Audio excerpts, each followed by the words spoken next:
Hello, friends. As the year draws to a close, Clark and I want to take a moment to express our thanks to each and every one of you.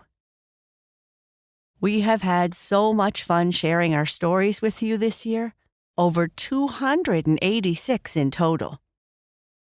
It's just Clark and me, and we couldn't have done it without your support.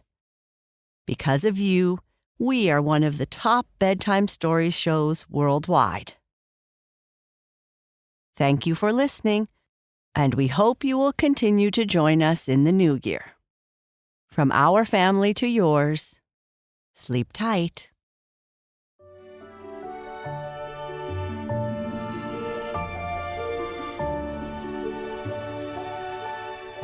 Hello, friends, and welcome to Sleep Tight Stories.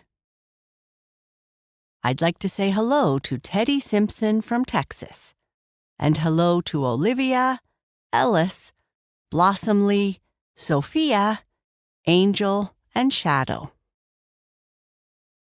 Happy belated birthday to Clara, who turned 5 on December 22nd.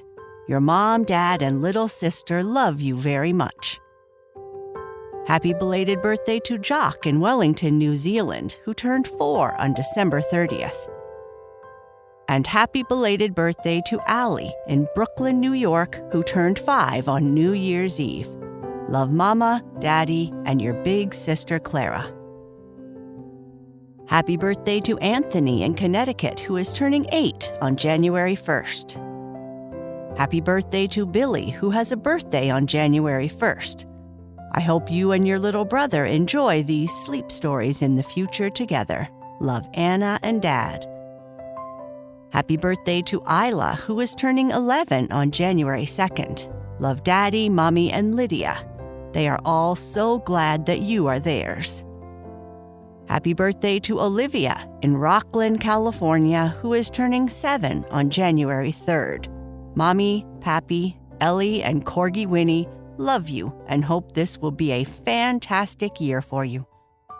Happy birthday to Simone, who is turning 6 on January 4th. Happy 6th birthday, Simone. You bring laughter, love, and adventure to the world every day. We are so proud of you. Keep shining bright. Love Mama, Papa, and Desmond. Happy birthday to Avery from Alaska, who is turning 9 on January 6th. And happy birthday to Alexis, who is turning 9 on January 7th, from her little brother Oliver, little sister Bailey, Jake, and Mommy. They love you very, very much. Happy birthday to you all. I hope you have a wonderful day. Shoutouts and birthday wishes are one way we give thanks to our supporters. If you would like to support us and receive more bedtime entertainment like this, all ad-free, please visit our support page at sleeptightstories.org/support. Thank you.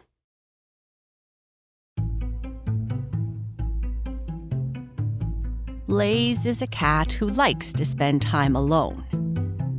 He was very happy living outside by himself and eating what he could find. But then one day, someone picked him up and took him to a place with other cats and dogs. It was awful. Then someone came and took him to a new place. Well, it wasn't a new house, but it was new to Blaze.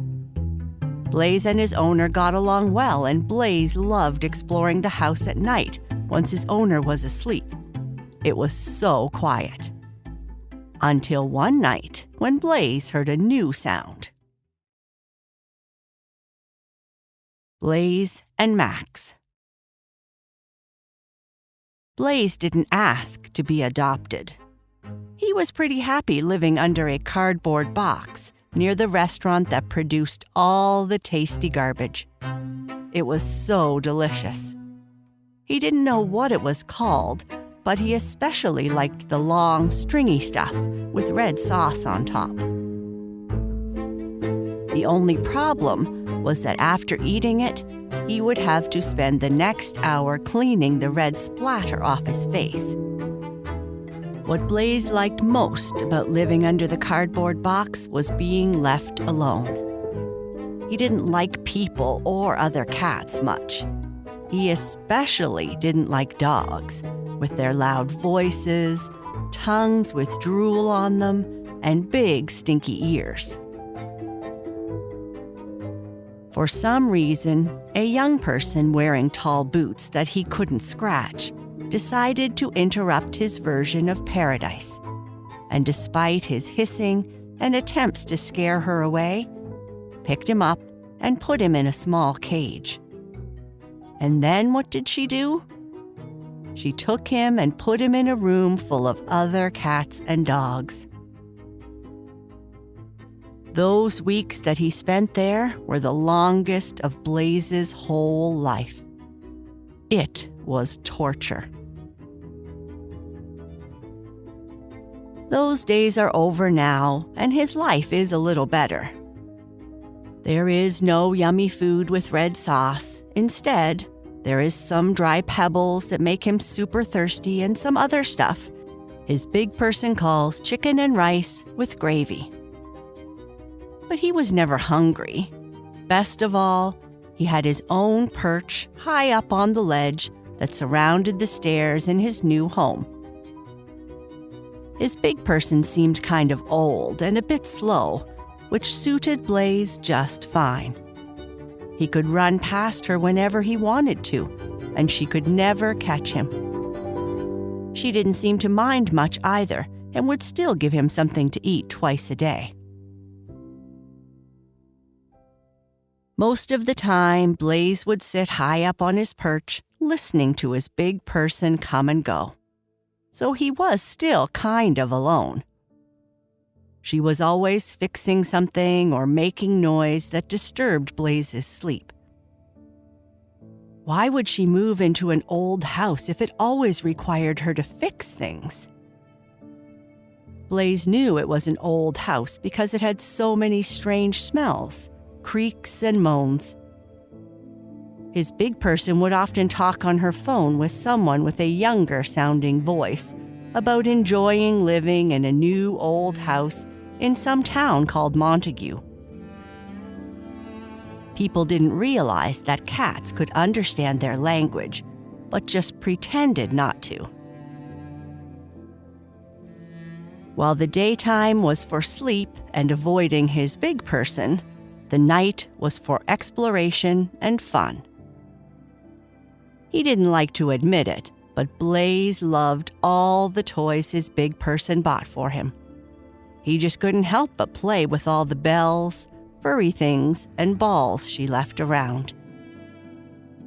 His favorite toy was a string hanging from a blanket on a big chair she sat in. For better or for worse, while he no longer lived under a cardboard box, Blaze was content to be fed and largely left alone. The final light went out, and the sounds coming from the room his big person slept in stopped, except for the snorts that she seemed to always make. Big people were noisy sleepers, it seemed. We cats don't make silly noises, he thought. Blaze walked across the ledge from his corner to the top of the stairs, took a look around, and then pranced down the steps to the first floor. It was mostly dark, though there were these mysterious lights that would turn on whenever he walked past them. This was his time to explore, play, and sit at the window watching the moving lights that twinkled in the distance. He went to the living room and sat on the end of the couch, looking out the window. But then his ears twitched at the faintest of sounds. A scratching noise. He leapt down from the couch and went to investigate, but saw nothing. Must be the wind moving a branch, he thought, returning to the living room to watch the outdoor lights. Sitting up on the edge of the couch, Blaze heard something again. It was a soft scurrying, barely audible over the gentle hum of the house. He turned his head, his eyes narrowing so that he could focus his attention. The sound was coming from the other side of the room. There was something. Blaze could see it. It looked exactly like one of those toys he liked to play with, except it was moving by itself. Could this be what everyone at that shelter talked about? A mouse? It was a mouse, and it was tiptoeing across the wooden floor, unaware that he had just piqued the interest of a feline observer. Blaze's tail flicked in anticipation, and a spark of play lit up his eyes as he prepared to pounce. The moment Blaze's paws hit the floor, the chase was on. With a quick glance over his shoulder, the mouse darted under the coffee table, his tiny heart racing. "You can't catch me," he squeaked, a hint of playfulness in his voice as he zigzagged past the sofa. Blaze, agile and swift, followed close behind, his claws clicking lightly on the hardwood floor. "Oh, I'll catch you, little one," he meowed, more excited by the game than the catch. The mouse scurried towards the bookshelf, squeezing behind a row of books.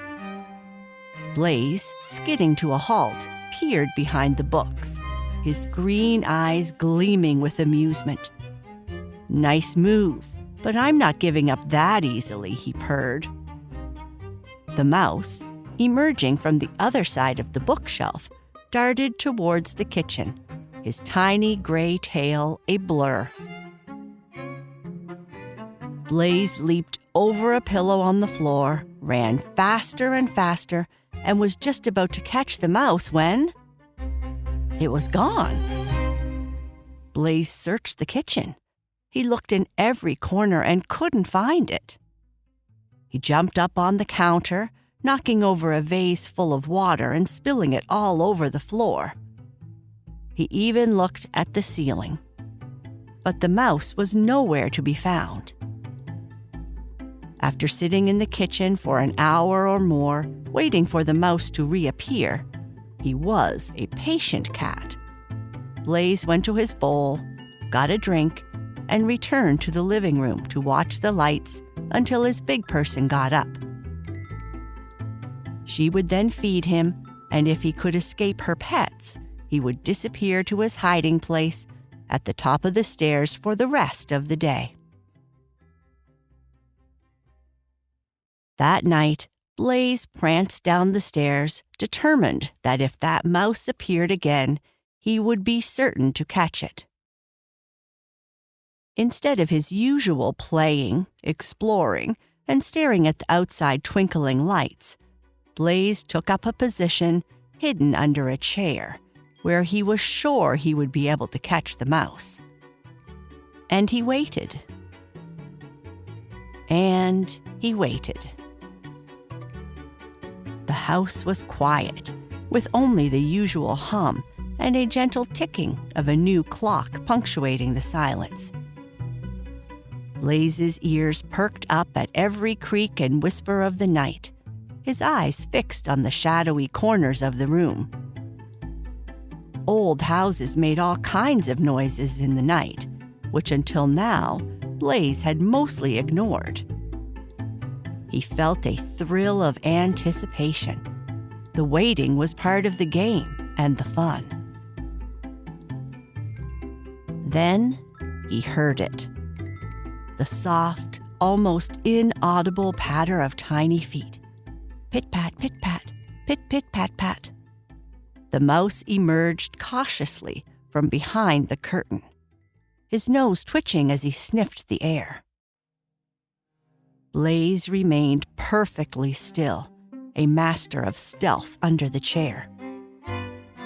Suddenly, the mouse stopped and turned his head towards Blaze's hiding spot. "I know you're there, you know," he called out, his voice a mix of challenge and fun. Blaze couldn't help but be impressed by the mouse's perception. He slowly emerged from under the chair, trying to look nonchalant, but ready for the chase. "You're pretty clever for a mouse. That's what you are, right? A mouse?" Blaze said with curiosity and a hint of respect. The mouse laughed, his eyes sparkling with intelligence. "And you're not too shabby for a cat. I am a mouse, but you can call me Max," he added, moving a little closer. Blaze relaxed and sat down, his tail curling around his paws. "I was just getting started, but you're quite the runner," he admitted. Max nodded, then sat on his hind legs looking up at Blaze. "I have lived in this house long before you and that new big person arrived, and to be honest, I have been a little bit lonely. Last night's chase was the most fun I have had in a long time. I prefer to be alone, but I do like to chase. I just can't help myself. It's like it's a part of who I am. I see something moving, and I have to chase it," Blaze said, looking up like he was pondering the meaning of life. Max glanced around the room, his eyes reflecting a sense of play.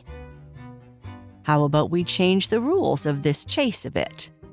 I can't exactly ignore a cat in the house, and I'm sure it would be more fun for you if I was here than if I was not." Blaze tilted his head, considering. "What if we just enjoy the chase? No catching." Max's whiskers twitched in amusement. "A game of chase without the catch? That could be interesting," he mused. And so that night, an unusual agreement was formed between Blaze and Max. A cat and a mouse. Every night they would play their game. If Max could outrun Blaze, Blaze would have to promise to let him roam around without pouncing on him every time he sees him. If Blaze wins, he would be declared champion of the house. Every night, the game would reset and start all over again. The next morning, Blaze went into the kitchen to have breakfast. He was tired after playing their game most of the night. Max had won and pranced around gloating until just before sunrise. Blaze, though a bit grumpy from the lack of sleep and his defeat, couldn't help but admire Max's cleverness and agility. He watched Max disappear into a tiny crack in the wall, his little tail the last thing to vanish. As he nibbled on his breakfast, Blaze pondered over the night's events. He had to admit, it was the most fun he'd had in a long time. The thrill of the chase, the challenge of trying to outsmart Max, and the unexpected turns of their game had brought a sense of excitement he hadn't known he was missing. He realized that maybe, just maybe, having Max around wasn't such a bad thing at all.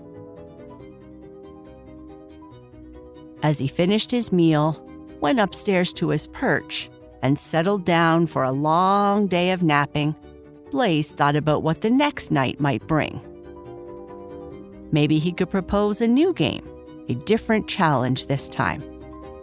One thing was certain, this unusual friendship and their games had only just begun, and many more adventures were waiting for them in this new old house. And that is the end of our story. Good night. Sleep tight.